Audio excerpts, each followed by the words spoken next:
Hi, it's Richard Blade, formerly from the world famous K-Rock and now heard every day coast to coast on Sirius XM's First Wave. And I wanted to tell you a little bit about growing up in England as a kid and then experiencing the explosion of pirate radio. Because when I was really young, the music that we got to hear about was from the Beatles and the Rolling Stones and the Who and the Beach Boys and the Kinks, but we never got to hear it on the radio because the BBC, which was the only radio station in England, was controlled by the government, and they didn't think there was any place for rock and roll music on the airwaves.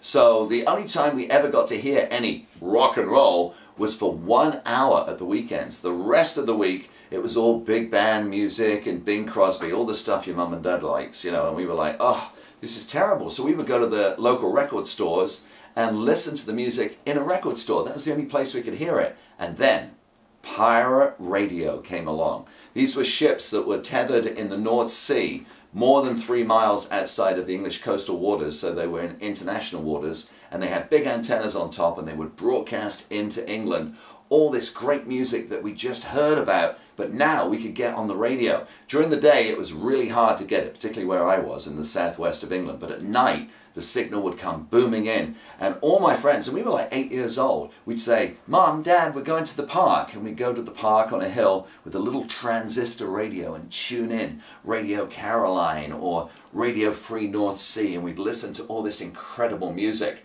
And finally, the British Broadcasting Corporation caved in to the pressure of pirate radio and started their own radio channel in 1967 just for pop music, and that was called BBC Radio 1, and it's been going ever since. And in fact, if you have satellite radio, Sirius or XM, you can listen to BBC Radio 1 over here in the States, and it's still great. But it took pirate radio to loosen the stranglehold of the government and the BBC. So thank you to all the pirates out there, because you changed the face of rock in England. Without pirate radio, there might be no Coldplay, there might have been no Depeche Mode, who knows. As to how I feel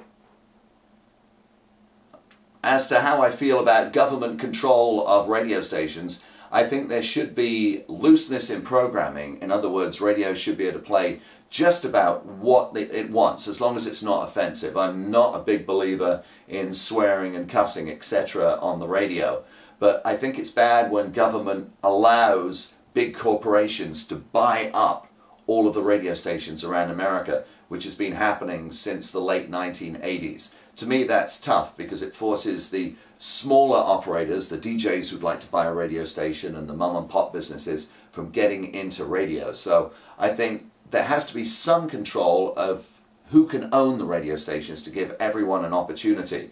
But I don't think there should be too much control over the music. Let it rock, that's what I say.